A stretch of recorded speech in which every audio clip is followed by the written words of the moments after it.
6 of us went to that house by Shasta Lake. Only I made it out alive. Each of them, before they vanished, was convinced it was my fault. Even now I wake in the middle of the night to messages from them, from Bryce, from Denny, from Marissa. They all say the same thing: confess, you know what happened. But I don't. All I know is that the trip meant to save us from our routine became a trap. It all started the moment we found that dusty box in the attic. What was inside? I'll get to that. Let's start at the beginning. I work as a bartender in Sacramento. Double shifts, no real weekends, so when Bryce texted about a long weekend at Shasta Lake, I said yes, without even clicking the Airbnb link. There were supposed to be 6 of us: me, Bryce, his girlfriend Denny, her best friend Ina, and a couple I'd never met before, Jake and Marissa. 4 nights. Good weather. No plans except to breathe, drink, and let time slow down. Exactly what I needed. We arrived Thursday afternoon. The house sat in a small cove on the northeast end of the lake. Not total wilderness, but secluded enough that no other homes were visible from the dock. The water was still as glass. The air smelled of pine and charcoal. The house was old, crooked floors, furniture like a grandmother's inheritance. In the kitchen, a yellow fridge hummed just a bit off-key. From the back terrace, the view hit you right in the lungs, the kind of quiet that feels earned. Perfect. The first 2 days were normal: swimming, sunbathing, cheap beer. Bryce and Jake dragged kayaks out onto the water. Denny and Marissa cooked. Ina mostly sat on the dock reading for hours. And me? I just lay on the terrace, doing nothing for the first time in months. At night, we sat by the campfire, joking, roasting marshmallows, telling those boringly good kinds of stories that only sound interesting out there, under the stars. Everything felt fine, normal. Ina was quiet, always was, Bryce said, just shy. You have to give her time. So I didn't worry. We were all just easing into the weekend. Then, on the 3rd day, Bryce found the box in the attic. He went up there looking for extra blankets. The nights were getting colder, and came down holding a dusty cardboard box. Inside were photos, old Polaroids, maybe 30, maybe more. All of them taken around the house, the lake, the forest, the dock. Each one faded, those washed-out orange tones Polaroids get when they've aged too long. Probably left by the last renters, Denny said, flipping through them. Most were boring: sunsets, trees, the water. And then Marissa pulled one out and froze. "It's us," she said. I came closer, looked over her shoulder. It was the dock, our dock, the kayak. Ina sitting at the edge, feet dangling over the water. Exactly as she had been sitting yesterday. Same t-shirt, same shorts, same angle. "Coincidence," Jake said, but his voice didn't sound convinced. "Check the date." She turned the photo over. A faint pencil note on the back, barely visible. 3 weeks ago. "Maybe someone was here before us," Denny said. "Left them by accident." Ina stared at the handwriting, then shook her head. "I wasn't here 3 weeks ago," she whispered. Silence.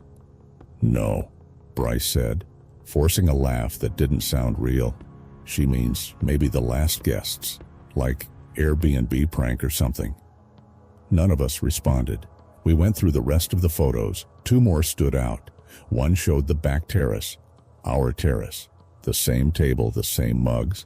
Marissa's magazine opened to the same page as that morning. The second, the fire pit. 6 silhouettes sitting around a blazing fire. Too dark to make out faces, but the number fit. "Okay," Bryce said, trying to sound casual. "This is definitely a joke. The owner or some tourist thing." "Yeah, hilarious," Denny muttered, flinging the picture aside. "Let's just forget it." But we didn't. Something had shifted. We tried to act normal. The same small talk, the same jokes. But they had lost all warmth. Laughter felt forced. Conversations faded fast. Everyone looked toward the forest more often than they needed to. And Ina. She spoke even less, spending hours on the dock, staring at the water. That night, I couldn't sleep. Around midnight, I went out for a smoke. She was already outside, standing at the edge of the terrace, staring into the dark. "Can't sleep?" I asked. She jumped slightly, turned toward me. "No," she said quietly. I stepped closer. "Because of the photos?" A pause, then a nod. "I saw someone," she said finally, "last night by the tree line." "Someone?" "I don't know. A shape, just standing between the trees, watching." "Why didn't you say anything?" "I thought, I don't know. Maybe I imagined it. But after those pictures, maybe it's not imagination. Maybe it's someone. A neighbor, a hiker." She looked right at me. "Do you believe that?" I didn't answer, because no, I didn't believe. Not then. On the fourth night, she disappeared. I woke around 3 a.m. No reason, just woke up, heart racing, no sound. The door to Ina's room was open, dark inside, empty. I checked the others, all asleep, went downstairs. The back door, unlocked, open a few inches. I stepped out onto the terrace. Nothing. Just the lake, the wind in the trees, the soft slap of water against the dock. I went down to the pier, no trace of her. Walked the house perimeter, nothing. Then I woke the others. We went out with flashlights, calling her name, searching everywhere. The house, the shore, the tree line. No footprints, no broken branches, nothing. "Maybe she went for a walk," Denny said, voice trembling. "At 3 in the morning, alone. Her phone's upstairs." Bryce ran back to the room, returned, pale. "She didn't take it. It's on the nightstand." "Who leaves without their phones?" I said. We kept searching until sunrise. Nothing. No signs of where she could have gone. Bryce wanted to call the cops. Jake stopped him. "Wait until morning," he said. "Maybe she just woke up early, went to sit somewhere, needed to be alone." There was something wrong in his tone, too calm, too sure. I looked at him. "You know something?" He shook his head. "No." "Then why don't you want to call?" "I'm just saying," he said quietly. "Let's not panic yet. Give it a couple of hours."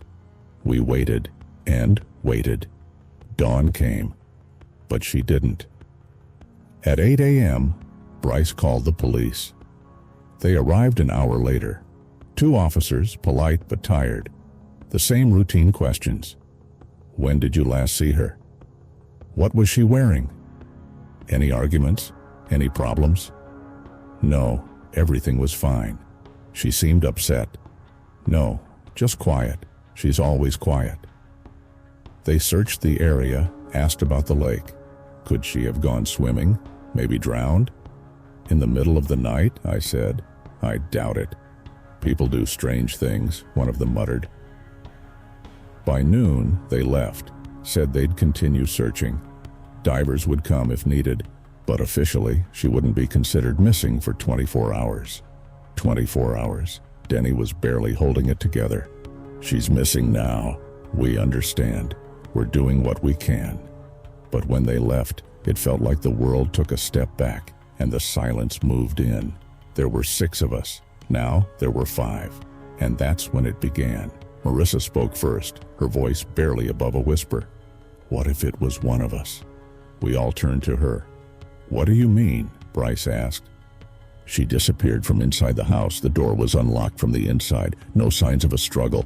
What if someone, I don't know, convinced her to go out?" "That's insane," Denny snapped. "Insane? People don't just vanish without a trace." Silence. Every eye moved from one face to another. "Nobody here would hurt Ina," Bryce said finally, his jaw tight. "Then where is she?" No one had an answer. That evening was unbearable. None of us wanted to be alone, so we stayed in the living room pretending to watch something on TV that no one was actually watching. Conversation fell apart after a few sentences. Every sound, every creak, felt like a warning. I watched the others. Bryce and Denny stuck close together. They'd known each other for years, trusted each other. Marissa and Jake sat apart, quiet. A couple, but one I'd known for only 3 days. 3 days. Was that enough time to know someone, to know what they're capable of? "Someone should stay up tonight," Jake said finally. "Take turns, in case she comes back, or something else happens." We agreed. Split the night into shifts, 2 hours each.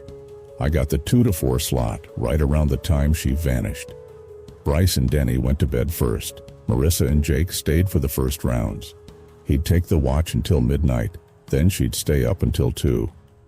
I sat in the dark living room when it was my turn, staring out the window. Outside was absolute blackness.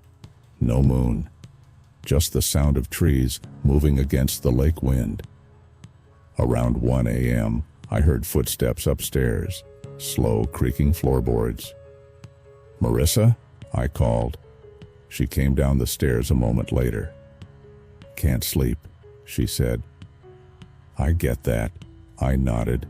She sat beside me, silent for a while, then looked at me and whispered, "Jake's acting weird." I turned to her. "What do you mean?" "I don't know. Ever since Ina disappeared, he's been too calm, like he expected this. Maybe he just doesn't panic easily. Or maybe he knows more than he's saying." "You think he did something?" She looked at me. I don't know him well enough to say he couldn't do it. A chill ran down my spine. "How long have you been together?" I asked. 4 months. We met online. This was our first trip together. 4 months. Online. First trip. "What do you know about him? What does he say about all this?" "He works in IT, lives in San Francisco, likes hiking." She fell silent. "I've never even been to his place. We always met at my apartment." "That's strange. I thought maybe he just likes his privacy." We stayed silent, staring into the darkness, each lost in their own thoughts. Around 2, I got up for my shift. Marissa went to bed. I stayed alone in the living room. Quiet, too quiet. Even the wind had died. I sat there listening. Then I heard slow footsteps outside, soft creaks on the floorboards upstairs. "Marissa?" I called. She came down. "Can't sleep." "I get it." She sat beside me, silent for a minute, then said, "Jake's acting strange." I looked at her. "What do you mean?" "I don't know. Since Ina disappeared, he's been too calm, like he knew this was coming. Maybe he just doesn't panic easily. Or maybe he knows more than he's saying." "Do you think he did something?" That evening, Denny found another photo in the box, the very bottom, under the others. It wasn't there before. She held the photo with trembling hands. I swear, I looked through the whole box. The photo showed the dock. It was night. A figure stood at the edge, back to the camera, looking out at the water. A female silhouette, shoulder-length hair, just like Ina. "That's her," Marissa whispered. "Where did this photo come from?" Bryce's voice cracked. "I don't know. It just appeared." Photos don't just appear out of nowhere. Someone put it there. They all looked at each other. Suspicion, fear, distrust. "Who was the last person to touch the box?" Jake asked. "Me," Denny said. "This morning the photo wasn't there?" "Positive." "Then one of us put it there." Silence. "Why would anyone do that?" Marissa asked. "To scare us? Or because it's someone from us." I just said what we were all thinking. Bryce stood up. "That's enough. We're leaving. Right now." "Where?" "Home. To the police. Anywhere but here." They began packing quickly, nervously, shoving things into bags. No one spoke, only the sound of footsteps, slamming doors, and a crack of thunder. I was in my room when I heard a shout. "Marissa, I'm coming." We all rushed to her room and stared at her bed. On it were clothes, a t-shirt and shorts, the same ones she wore last, folded neatly, like they were prepared for someone. "It's her stuff," Marissa's voice trembled. "They were in her room." I saw how they got here. No one answered. Jake slowly turned to Marissa. "You put them here." "What?" "No. They're on your bed. I didn't put them there. Someone put them while we were packing." "Who?" "We were all in our rooms." "I don't know, but it wasn't me." They looked at each other. The tension was thick, ready to explode. Bryce stood between them. "Enough. No more accusations. We're all scared. One of us is doing this, he said. Jake didn't take his eyes off Marissa. Photos, footprints, clothes. Someone is scaring us. Or someone knows what happened to Ina and is trying to hide it. What do you mean? Maybe this wasn't an accident. Maybe someone helped her disappear. Eyes darted around. Everyone was trying to read the others, trying to figure out who was who among us. I looked at Jake. He had been calm, too calm from the start. Then at Marissa. She was nervous, but maybe just putting on a front for Bryce. It was his idea to come here. He rented the house in Denny's name. Denny, Ina's best friend. Too convenient. And they all looked at me with the same suspicion, the same fear. One of the 5 knew the truth. The other 4 were in danger. We left 20 minutes later, packing into 2 cars. Bryce, Denny, and I in one. Marissa and Jake in the other. No one wanted to stay together, but splitting up was terrifying too. The drive back was long, 3 hours. No one spoke, only the sound of the engine and the road beneath the tires. I sat in the back, staring out the window, thinking about Ina, the footprints, the photos, the clothes on the bed. Did one of us do this? Or someone outside? Someone watching, someone who knew where we were, what we were doing, who took the photos, left the traces, placed the clothes. Or maybe it was true. Maybe she really left on her own, went for a walk, fell, drowned, and all the rest was coincidence, paranoia, exhaustion. I didn't know. I don't know to this day. We got into town by evening, went to the police, gave statements, told the disappearance story again about the footprints, the photos. They took notes, said they'd keep investigating, send a team to search the house again, check the lake. We parted ways with no goodbyes, no promises to keep in touch, just drifted apart. 2 months have passed. No leads, no bodies, no traces. The police say she probably drowned. The current carried her away. That happens in lakes. Maybe they're right, but I still get messages from Marissa, Jake, and Bryce. They all say the same thing. You know what happened, admit it. They think it was me, and I think it was one of them. And somewhere, she's out there. Maybe dead, maybe alive, maybe laughing, watching us tear each other apart. I don't know. No one knows. And that's the worst part. A week later, I got back to work. Stood behind the bar, mixing drinks, smiling at customers. But inside, everything was wrong. Every time someone ordered, I looked at their faces, trying to read what they hid, the silence beneath their words.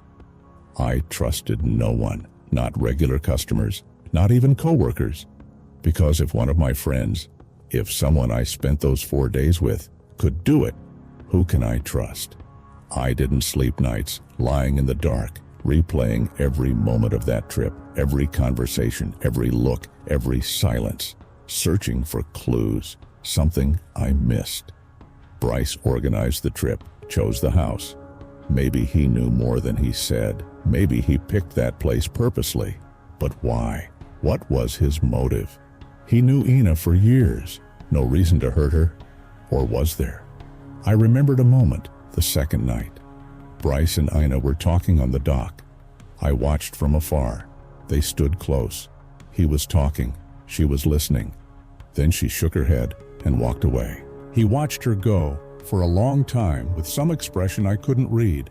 At the time, I didn't think much of it, just a normal conversation. But now, what did he say? What were they really talking about? I messaged Bryce, "We need to talk." He replied an hour later. About what? That night, what you said on the dock. A long pause. Nothing special. Tell me. It doesn't matter. She disappeared that same night. It all matters. Another pause. I asked how she was doing. She seemed sad. I tried to cheer him up, but nothing. She said she was fine. We ended the call. I didn't believe him. Something was left unsaid, something he was hiding. Did you lie to the police? I asked. No. I told them everything, that she looked sad, that she said she was fine, though it clearly wasn't true. I said she was quiet. That was true, but not the whole truth. He didn't reply. Then, Why dig this up? It won't help. Maybe it will. Maybe one of us knows more. Or maybe one of us is paranoid, seeing conspiracies where there are none. He hung up. I called Denny. She answered after 5 rings. Yes, it's me. I need to ask, did she say anything before the trip? Anything that worried her? Silence. Denny, why are you asking? Because Bryce talked to her. He said she looked sad. I think maybe, I don't know. Maybe something was wrong. She was always quiet. That's just who she was. But maybe something specific. Work problems, family issues. A long pause. She broke up with her boyfriend a month before the trip. That new? I don't know much. Just that it was hard, that he wouldn't let go. What do you mean, wouldn't let go? He called all the time, texted, showed up at her place. She said she was going to get a restraining order if he didn't stop. My heart pounded. Did you tell the police? Yes, they checked. He was in another state when she disappeared. His alibi is solid. Are you sure? That's what the police said. But police can be wrong. Or maybe you're just looking for someone to blame, to stop thinking it was one of us. Her words hit me hard because they were true. You think it was one of us? I asked. Silence. Then quietly, I don't know. But since then, I see Bryce differently. Why? Because he tries too hard to look normal, like nothing happened, like we didn't lose someone. Maybe he's just coping his own way. Or maybe he doesn't want to look guilty. She hung up. I sat, staring at my phone. My thoughts twisted and turned. Bryce, Denny. Everyone suspected each other. Everyone looked for a culprit. What about Marissa? Jake, I messaged her. How are you? Her reply came fast. Not good. Can't sleep. Keep thinking about that night. Me too. Do you think it was Jake? The question caught me off guard. Why Jake? Because he was the only one no one really knew. He was a stranger. You didn't know him either? I thought I did, but after this, I'm not sure. Are you still together? No. We broke up 3 days after we got back. I couldn't even look at him. Do you really think he could have done it? I don't know, but he knew something. That night, when we found the clothes, he didn't look surprised, like he was expecting it. Maybe shock or guilt. I didn't know what to say. Everyone suspected someone. Everyone saw signs, clues, motives, but nothing concrete, only feelings, guesses, fear. And you? Marissa wrote, what about me? Who do you suspect? I stared at that question a long time. Who did I suspect? Everyone. No one. Myself. When darkness came and thoughts got too dark to face. I don't know. You're lying. Everyone suspects someone. She was right. I suspected. But saying it aloud would make it real, would mean accusing, destroy the last thing left. Trust. I didn't answer. I turned off my phone. 2 weeks later, I got a letter. A paper letter. No return address. Inside was a single Polaroid photo. Me standing by the window in my apartment, looking out at the street. Yesterday evening, exact time, exact angle. Someone took this photo from the building opposite, or from the street. Someone's watching. My hands trembled as I flipped the photo over. On the back, a pencil message, familiar handwriting. You're next. I recognized the handwriting immediately. I'd seen her write those same rounded letters, the same slant, in her notebook on the dock. Is she alive, or does someone want me to think so? I called the police, showed them the photo. They took a report and said they'd trace the sender. Nothing came of it. The envelope was plain, a local stamp, a blurry postmark, no fingerprints, a dead end. Maybe a prank, said the officer. Someone playing tricks on you. People do strange things, especially after trauma, but this isn't a prank. Then be careful, he warned. Lock your doors. Don't open for strangers. If anything else happens, call us. Good advice. I went home, locked every lock, closed the curtains, sat in the dark, staring at the photo. You're next. Next for what? Disappearance? Death? Or just the next to lose their mind to paranoia? Maybe the goal is to break me, to make me afraid, distrustful, see threats everywhere. And it worked. I didn't leave the house for a week, took time off work, ordered food, never opened the door for deliveries, ignored calls, didn't read messages, just sat and stared out the window, waiting. For what? I didn't know. On the 8th day, I saw it. Across the street, in the window of an empty apartment, a figure stood, watching toward me, motionless. I stood up, went to the window, squinted. A woman's figure, dark hair, medium height. My heart nearly stopped. It was her, alive, looking at me. I grabbed my phone, ran to the door, burst outside, crossed the street, climbed the stairs. 3rd floor. The apartment with the view of mine. The door was open. I went in. Silence. Empty. No furniture. No people. Just dust and echoes. I walked to the window, looked toward my apartment. Perfect view. My window, my couch, everything. But no one. No one had been there. I had seen the figure. Did I? I went down, back home, sat on the couch, stared across the street. Empty. Maybe a hallucination. Stress. Sleep deprivation. Paranoia. Or someone's playing with my head. Very well. That evening, an unknown number messaged me. Did you see me? I stared at the screen. Who was this? Do you know? Where are you? What happened? I'm where I should be. Soon, so are you. What are you talking about? You know too much. You've seen too much. I've seen nothing. That's why you're dangerous. The chat ended. The number didn't answer. I tried calling back. No service. I called Bryce. No answer. Denny. No answer. Marissa picked up, voice tired, irritated. Have you been getting strange messages? From unknown numbers about someone being next. A pause. No. What about you? Yes. And photos. They took pictures of me at the window. Oh God, did you call the police? Yes, they can't do anything. What do they want from me? Check your mail, see if anything strange turns up. Be careful. You're scaring me. Then be scared. Someone among us is next. She hung up. I sat holding the phone thinking, who's doing this? Who has access to our addresses, our numbers? Who knows where we live? There are 5 of us left. We exchanged contacts in case anything turns up, if there's news. Someone among us is using this info, stalking the rest, scaring us, pushing us to the edge. But who and why? I started my own investigation. Social media, forums, groups about disappearances, looked for mentions of Shasta Lake, people who vanished. Found a few similar cases. 5 years ago, a tourist disappeared during a trip to the lake. No body found. Ruled accidental drowning. 3 years ago, a couple rented a cabin. He came back alone. Said she left and never came back. He was suspect, but had a solid alibi. Case closed. 1 year ago, a group of students camping on the shore. One vanished. Searched for a week. Found clothes by the water. No body. A pattern emerged. Every year, someone disappears near Shasta Lake. Always one from the group. Always no trace. Always ruled an accident. But what if it's not an accident? What if it's intentional? I found a forum dedicated to strange disappearances. Made a post, described our case.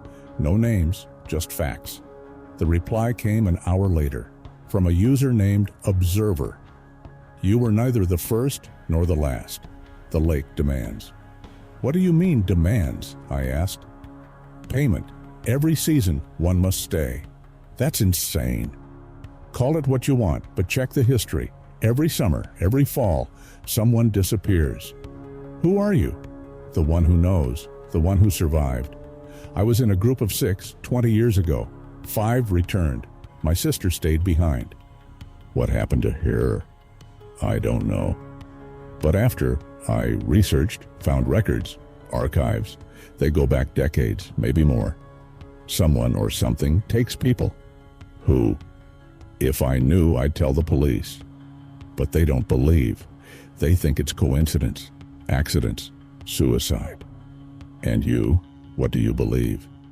that the place is cursed, that it's alive, that it chooses.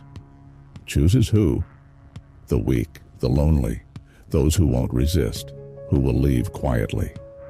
I thought of Ina, quiet, lonely, broken-hearted, the perfect target. What should I do? Don't go back. Don't think about it. Forget. I can't. Then prepare yourself. It doesn't let go. Those who see it know it. It watches. And one day, it will come for me, for all who have been there. The conversation ended. The user went offline, never responding again. I sat staring at the screen, thoughts tangled. Cursed living place. That's nonsense. But photos, footprints, messages, the figure in the window, is this all real, or is it someone among us? Someone alive, wanting to drive the rest mad? I didn't know what was worse. A month passed. I went back to work, tried to live normally. But every day, I checked my mail, my phone, my window. Nothing. Silence. Maybe it ended. Maybe whoever it was got tired, stopped. Then Bryce died. Denny called me that morning, crying, barely able to speak. He's dead. Which lake? Shasta. He went there alone. Didn't say why. A neighbor found his car. Police searched. Found his body in the water near the house. The blood was dried. When? Yesterday. He left 3 days ago. Said he'd sort things out, close the case. I thought he meant talking to the owner, researching previous cases, but he went into the water and never came out. It was an accident, police said, but I don't believe it. He could swim. He didn't just drown, maybe something else. Something he didn't say. But both of them knew someone or something took him. Took him how? Now we're 4 left. Me, Denny, Marissa, Jake, and one of us is next. I called Marissa. Did you hear about Bryce? Yes. Jake told me. How does he know? I don't know. Saw it in the news, probably. Or was there? Silence. You think? I don't know what to think. But Bryce went there and died. This isn't coincidence. What should we do? Stick together. Don't walk alone. Never go back there. Agreed. We promised to stay in touch. Check on each other daily. If someone didn't answer, call the police. For 3 days, all was quiet. Then Marissa stopped answering. Calls went straight to voicemail. Texts unread. I went to her place. The apartment was locked. Neighbors said they hadn't seen her for 2 days. I called the police. They broke the door down. Inside, empty. No signs of struggle. No notes. Just empty. Her car was there. Phone at home. Clothes in the closet. Everything in place. Except her. Now the mood was grim. Me, Denny, Jake, and I knew one of us is doing this. Or we're all next. I met Denny in a busy cafe. Daytime. Many witnesses. It's Jake, she said immediately. It has to be him. Why? Because you and I did nothing. Only he remains. Or someone outside. Who knows us all? Who had access? She was right. Logic pointed at Jake. The outsider, the only one no one knew before the trip. What do we do now? We go to him together, demand answers. If it's Jake, we record it and go to the police. We drove to Jake's place. His apartment was on the edge of town, in an old building, a quiet neighborhood. The door was ajar. We exchanged glances. I pushed the door open. It creaked. Jake? Silence. We entered. The apartment was small. 1 room, a kitchen, a bathroom, almost no furniture. A mattress on the floor, a table, a chair, and bare walls. The walls were covered with photos. Hundreds of Polaroids pinned up, row after row. All of us, 6 at the lake. Before and after disappearance. Each at their homes, at work, on streets, asleep in beds. He had been watching us from the start. Oh my God, Denny whispered. I stepped closer, studying the photos. Each one had a date, time, place. Systematically, obsessively, covering months. On the center wall, a large map of Shasta Lake. The house circled in red. Dots marked points around the shore with dates. All previous disappearances. He knew. He had studied. He had prepared. "Where is he?" Denny asked. "I don't know." We searched the apartment further. In the bathroom we found a notebook. Notes, dates, names, plans. The first was emotionally weak. "We'll leave quietly." Perfect. Bryce was second. "Curious. Will return." Easy bait. Marissa, third. "Trusting. Isolated. Easy target." Day 4. Connection with first. "We'll look for her. Easy to lure." He had Jake last. Suspicious. Dangerous. But will fall. He meant me. I was last on his list. "We have to leave." Denny's voice was shaking. "Now." We ran out, jumped in cars, started engines. And then I saw Jake in the rearview mirror. He stood on the sidewalk, watching us, smiling. I pressed the gas. He did not follow, just watched us go. We drove straight to the police, showed them photos on a phone, told them of the apartment, the notes, the list. They sent a patrol. An hour later, they returned. The apartment was empty. No photos, no notebook. Walls cleaned, bare. "Are you sure this was the right apartment?" "Absolutely. Someone cleaned it before your arrival." Hundreds of photos, gone in an hour. They didn't believe us. "Stress, trauma, you need help," they said. We left, got in the car, sat in silence. "They don't believe," Denny said. "No one will." "What do we do?" "Disappear, run, change names, anything." But it was too late. Denny disappeared the next day, in the middle of the day. Just gone. I knew. I was next. Jake will come for me, finish the list. I don't know why. I don't know what I did, or what we all did. Maybe nothing. Maybe we were just in the wrong place, the wrong time. Or maybe we saw something, learned something, and weren't supposed to survive. I'm writing this now, recording everything, in case I disappear too, like the others. Know this. It wasn't an accident, not coincidence. It was him. Jake, or someone using him. Shasta Lake has been taking people for decades, maybe longer. And someone helps, chooses, brings them. Never go there, no matter what they say, no matter how beautiful it looks. It's a trap, and you may never come back. Like Nembrace, Marissa, Denny, like I soon won't. If you're reading this, I was right. And I'm the last. 3 days since I wrote this. 3 days of every sound making me jump. Every shadow seems a figure. Every stranger on the street looks like Jake. I don't sleep anymore. Can't. Close my eyes. See their faces. Nembrace, Marissa, Denny. They all stare at me, accuse me. Why you? Why did you survive? I don't know. I don't know why I'm the last. Why they haven't taken me yet. Maybe it's part of the plan, to leave me for last. Let me go mad. Let me wait. Fear is worse than death. Waiting kills slower, but it hurts more. I tried to make sense of it, find logic in what connected us besides that trip. Started digging through social media, forums, groups dedicated to disappearances, looked for posts about Shasta Lake, people who vanished. Found a few cases like ours. A week before the trip, she posted a photo. The lake at sunset, beautiful. But the caption was strange. I'll be back soon, where I'm meant to be, where I have to be. Have to be. Not I want to, or I dream, but have to, like a duty, a mission. I dug through her page archives, 6 months, a year, 2 years back. Nothing. No posts about lakes. No posts about Shasta. No posts about any trip. Where did that phrase come from? Where did she get the certainty that she had to be there? I checked the geolocation on the photo. The app showed coordinates. Shasta Lake. The exact spot. The same cabin. She was there before our trip, but Denny said she had never been to Shasta. This was her first trip. Someone lied.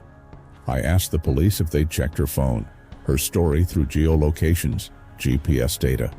Yes, they said. Nothing suspicious. Did you see the post from a week before with the lake coordinates? I don't remember. We'll check again. They never called back, so I went to the station myself, demanded a meeting. They took me to the detective, the same one on the case from the beginning. I have new information. She was at the lake before our trip, posting photos with geotags. He opened the file, flipped through it. We saw this, the photos from a month before your trip. She went there with a friend. A day trip. What friend? Denny. The blow hit me. Denny knew. She knew she was there, and she lied to me. Denny told this on first questioning. They went there a month before your trip to check the place out, decide whether to rent it. And they obviously decided yes. Then why did Denny lie to me? She told you she had never been to Shasta? The detective looked at me long and hard. No. Check your call logs. You have our recorded calls on your phone. With your permission, you signed papers. I didn't remember. Too much was blurred in those days. Can I listen? He played the recording, my voice. But she says she'd been there before. Denny's voice. There's another voice. We went together a month ago to check the place out. My voice, clear. I remember differently. I remember her saying never. Clearly. Are you sure I spoke to Denny? That's her number. Voice confirmed. But memory is tricky, especially under stress. You suffered trauma, lost 5 friends. Your mind protects you, reshapes memories. I'm not crazy. I didn't say that, but you need help. Therapy, counseling. He handed me a psychologist's business card. I left, sat in my car, staring at it. Maybe he's right. Maybe I am losing it, mixing reality with fantasy, seeing conspiracies where none exist. But Jake's apartment photos, they were real. I saw them. Denny saw them too. Or did she? I went to her place. The house was empty. A for sale sign on the door. Called the agent. When did the house go on the market? 3 weeks ago. 3 weeks before Denny disappeared. Who's selling? The owner. An inheritance from a relative. What relative? Denise Summers. She died 2 months ago. 2 months before our last meeting. You sure? Absolutely. Death certificate in hand. Natural causes. Heart attack. I hung up, but had talked to her just a week ago. I had met with her. Had they gone to Jake's place or not? Checked the phone logs. Denny's last call was 3 months ago, right after Bryce died. A week ago. 3 months ago. I checked the texts. Nothing from her in the last 2 months, but I remembered. The conversations, the meetings, Jake's apartment, the photos on the walls. It all happened. It was real. Or maybe I'm losing my mind. I went to the psychologist. The card from the detective. I got an appointment the same day. Urgent. The psychologist was an older man, calm, spoke softly. Tell me what's troubling you. I told him everything. The lake, the disappearance, the photos in Jake's place, Denny, her death, yet I'd talked to her. He listened, nodded, made notes. Do you take any medication? No, rarely beer, but not lately. Any head injuries, fainting spells, memory loss? No, I'm normal. This is real, he said. I'm not saying it's not, but let's get to the bottom of it. You've endured serious trauma, lost close friends. That can trigger defenses of the mind, such as dissociation, hallucinations, false memories. The brain fills gaps, tries to find logic where none exists. I'm not hallucinating. Then let's verify your memories with physical evidence. I pulled out my phone, the photo that arrived in the mail. A Polaroid, me at the window. He studied it. That's you? Yes, taken from another building. And you believe it's a threat. On the back, the note read, "You're next." He flipped the photo. The back was blank. No writing here. It was. I saw the handwriting. Maybe it faded. Pencil doesn't erase itself. Then maybe you're mistaken. The note was on a different photo? No, on this one. Definitely. He sighed. Look, I'm not accusing you of lying, but the facts say otherwise. Denny died 2 months ago. You couldn't have talked to her.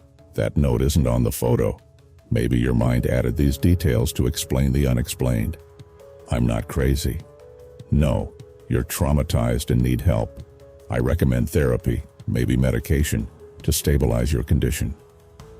I left without a prescription, without therapy. Maybe he's right. Maybe I am losing it. Losing connection with reality. Seeing conspiracies where none exist. But those photos in Jake's apartment, they were real. I saw them. Denny saw them too. Or did she? I went to her place. The house was empty, a for sale sign on the door. I called the agent. When was the house put up for sale? 3 weeks ago. 3 weeks before Denny disappeared. Who's selling? The owner, an inheritance from a relative. What relative? Denise Summers. She died 2 months ago, 2 months before our last meeting. Are you sure? Absolutely. Death certificate in hand. Natural causes. Heart attack. I hung up, but I spoke with her just a week ago. I had met with her, had they gone to Jake's place or not. Checked the phone. Denny's last call was 3 months ago, right after Bryce died. 6 months have passed since the last entry. The apartment sits empty. The landlord filed a complaint. The tenant disappeared, stopped paying, stopped answering. Police conducted a check. Everything inside was in place. Belongings, clothes, documents. Only the person was gone. The sixth from the group, the last one. The case was handed over to the Missing Persons Department. The investigation continues, but there are no leads, no traces, only recordings on a flash drive. A story of 6 friends who went to Shasta Lake and disappeared one by one. The police suspect suicide by the survivor. Unable to bear losing his friends, he took his own life. Relatives don't believe it. He wasn't like that, wouldn't have given up. But there's no proof. Only recordings, fears, paranoia. And Shasta Lake continues to welcome tourists every summer, every fall. The house is still rented out. New people come, relax, leave, most without problems, most. But every few years, someone doesn't come back, vanishing without a trace. The police explain it as accidents, drownings, wild animals. But the locals know, the old-timers who remember the stories, the lake demands a payment, a sacrifice. Not everyone, not all at once. But it demands, and someone always pays. Maybe it's legend, a superstition, a tourist scare story. Maybe coincidence, just statistics. Accidents happen. But if you're going to Shasta Lake, to that cabin on the water's edge, remember this story. 6 friends, 4 nights. None came back. And ask yourself, are you ready to risk becoming the 7th? Thank you for watching.